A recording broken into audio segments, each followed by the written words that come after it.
নমস্কার, আমি doctor Anish Kumar Mondal, fetal medicine consultant and radiologist at institute of fetal medicine Kolkata. আজকে world thalassaemia day উপলক্ষে আমি কয়েকটা কথা আপনাদের জানাতে চাই থ্যালাসেমিয়া সম্পর্কে। কয়েকটা ভুল ভ্রান্তি আমি ভাঙতে চাই থ্যালাসেমিয়া নিয়ে। তো থ্যালাসেমিয়া কী জিনিস? থ্যালাসেমিয়া একটা জেনেটিক রোগ। এটা বাবা মার কাছ থেকে বাচ্চা জিনটা পেতে পারে। ইউজুয়ালি এটা আমরা বলি যেটা অটোজোমাল রিসেসিভ ট্রান্সমিশন, মানে বাবা মা যদি বাহক হয় তো বাবার কাছ থেকে একটা জিন, মায়ের কাছ থেকে একটা জিন পেয়ে বাচ্চা কিন্তু রোগী হতে পারে। সেই সম্ভাবনাটা 25% এবং 50% চান্স যে বাচ্চা বাবা মার মতো বাহক হবে, আর 25% চান্স যে একদম সুস্থ হবে। 5টা ভুল ভ্রান্তি আজকে ভাঙতে চাই থ্যালাসেমিয়া নিয়ে। প্রথমত, থ্যালাসেমিয়া খুব রেয়ার। না, থ্যালাসেমিয়া রেয়ার নয়।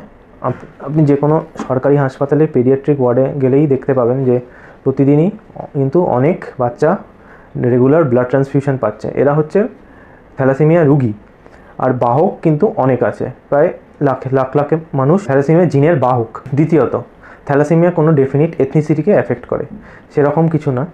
যে কোনো মিউটেশন যদি জিনে থাকে তো যে কারোরই থ্যালাসেমিয়া হতে পারে। 3 নম্বর, থ্যালাসেমিয়ার কোনো ট্রিটমেন্ট নেই।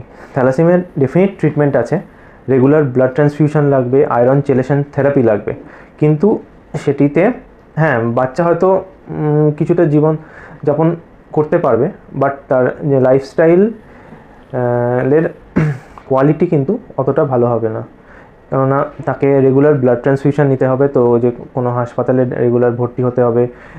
ব্লাড ট্রান্সফিউশন সংক্রান্ত যদি কোনো কমপ্লিকেশান হয় সেটার জন্যও চিকিৎসা নিতে হবে। 4 নম্বর, থ্যালাসেমিয়া শুধু বাচ্চাদের এফেক্ট করে এটা না। থ্যালাসেমিয়া যদি একবার কারোর হয়ে থাকে সে সারা জীবন কিন্তু সেই রোগের জন্য ভুগতে থাকবে। তো শুধুমাত্র বাচ্চাও নয়, অনেকে অ্যাডাল্টও থ্যালাসেমিয়া রুগী হিসাবে থাকতে পারে। 5 নম্বর, থ্যালাসেমিয়া রুগীদের খুব শর্ট লাইফ স্প্যান বলতে কি বোঝাতে চাইছেন? যদি কোয়ালিটি অফ লাইফ হিসাবে যদি ধরেন তাহলে কিন্তু থ্যালাসেমিয়া রুগীদের লাইফ কোয়ালিটি কিন্তু অতটাও ভালো নয়। রুগীরা অন্যান্য সুস্থ মানুষের তুলনায় লাইফ স্প্যানটা অতটাও না হলেও, বাট খুব যে ছোটো লাইফ স্প্যান সেরকম নয়। এই কয়েকটাই কথা আমার বলার ছিল। আশা করি আপনাদের কোনো ভুল ভ্রান্তি থাকলে সেটা আমি ভাঙতে পেরেছি। তো এই ব্যাপারে আপনাদের কি করতে হবে? তো যে কোনো বিয়ের আগেই একটা উচিত হাজব্যান্ড আর ওয়াইফ দুজনেরই HPLC এই টেস্টটা করে নেওয়া উচিত। তাহলে আমরা জানতে পারবো যে হাজব্যান্ড ওয়াইফ সুস্থ আছেন নাকি বাহক, এবং যদি বাহক হন তাহলে এরপরে যখন বাচ্চা নেবেন আপনারা, তখন প্রিনেটাল জেনেটিক টেস্টিং করে আপনারা জেনে নিতে পারবেন 12-13 সপ্তাহের মধ্যেই যে বাচ্চাটি রুগী হতে চলেছে কিনা, না আপনাদের মতোই বাহক নাকি একদম সুস্থ। নমস্কার।